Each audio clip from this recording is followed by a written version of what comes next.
The second material property that can influence the relative timing of a voltage and current waveform is called capacitance. Capacitance is often described as the property of a device or material that resists a change in voltage and is therefore capable of producing a reactance. So, from our previous discussion, inductance resists a change in current. Capacitance is kind of its cousin, and it resists change in voltage instead. But really, what do we mean by this? How does it occur? Let's look at some of this in more detail. So capacitance is it's really the ability of a circuit element to store electric charge. Its resistance to voltage is a consequence of the ability to store electric charge. The basic capacitive device is a pair of two conducting surfaces, usually parallel plates, that face each other, and they're separated by a small gap. The gap is non-conducting. It's usually an insulating material. We call this arrangement of two plates with a non-conducting gap a capacitor. It's a little difficult to see here on this, so I'll outline it. We've got a plate here. It's connected to some sort of terminal. So this arrangement is called a capacitor.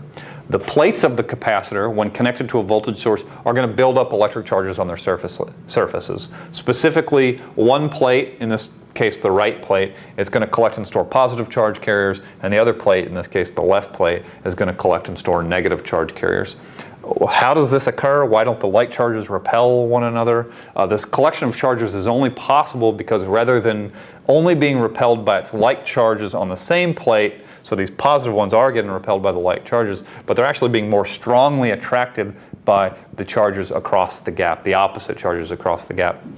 More specifically, what we say is that an electric field is developed across the non-conducting gap that serves to hold the accumulation of charge onto the plates. And what an electric field is, it's measured in volts per meter, so we get a potential difference across this plate due to the accumulation of charge.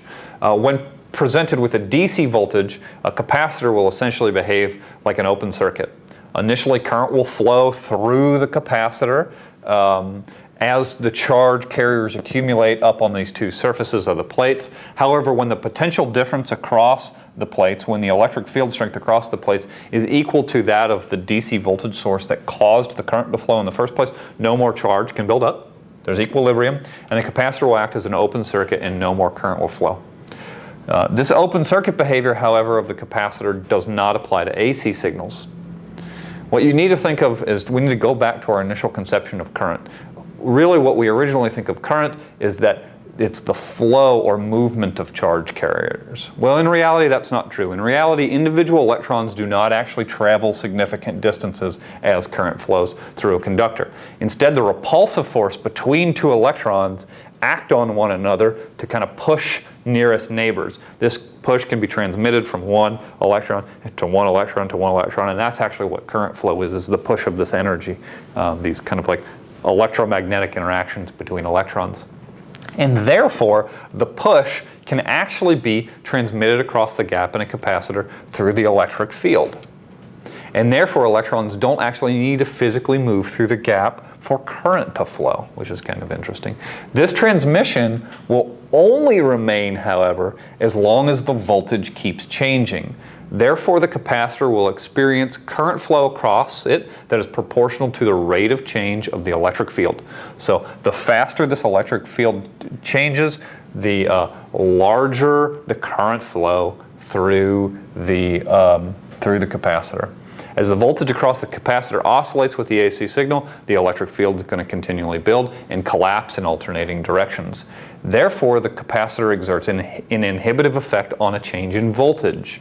This inhibitive effect results in a delay or phase shift of the AC voltage with respect to the alternating current. An ideal capacitor will cause the current to lead the voltage by a quarter cycle or 90 degrees. We can visualize this as a 90-degree rotation clockwise between the current and the voltage vector. So if we were to draw the current, the voltage leads the current by 90 degrees. As the electric field increases and decreases during the AC cycle, it stores and releases energy, and this energy isn't being dissipated, only exchanged between the electric field and the rest of the circuit. The greater the frequency, the more readily current can be transmitted across the gap, since the rate of change of voltage is greater. I.e., the higher the frequency, the greater or the more easily current is transmitted. So just kind of in summary, what we say is that in a capacitive device, the current is 90 degrees ahead of the voltage. We see that graphically here. So we see the current with these, it's represented in this graph with the squares. It peaks 90 degrees before the voltage, the associated voltage waveform does. So we, excuse me. The passive electrical component that implements electrical capacitance as a circuit element is called a capacitor and is depicted using this circuit symbol right here, these parallel lines. In this image, C denotes the value of the capacitor and is measured in units of farads.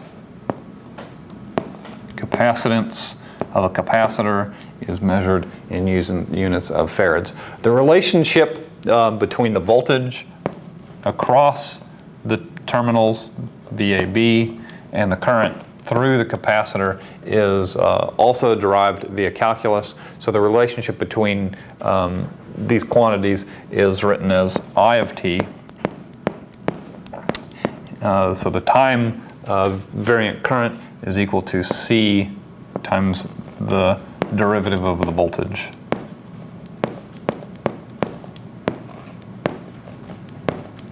So the rate of the current flow through a capacitor is equal to the capacitance times the rate of change of the voltage across the terminals VABV. In context of this definition, the capacitance of 1 farad is the amount of capacitance required to support 1 amp of current when the voltage is changing at the rate of 1 volt per second. So we would say 1 amp of current is equal to 1 farad times the rate of change of voltage. In this case, it's a volt per second, 1 volt per 1 second. And so if we just do a little bit of math, we find out that a farad is an amp times second per volt. Right. So, and again, a farad is a derived unit.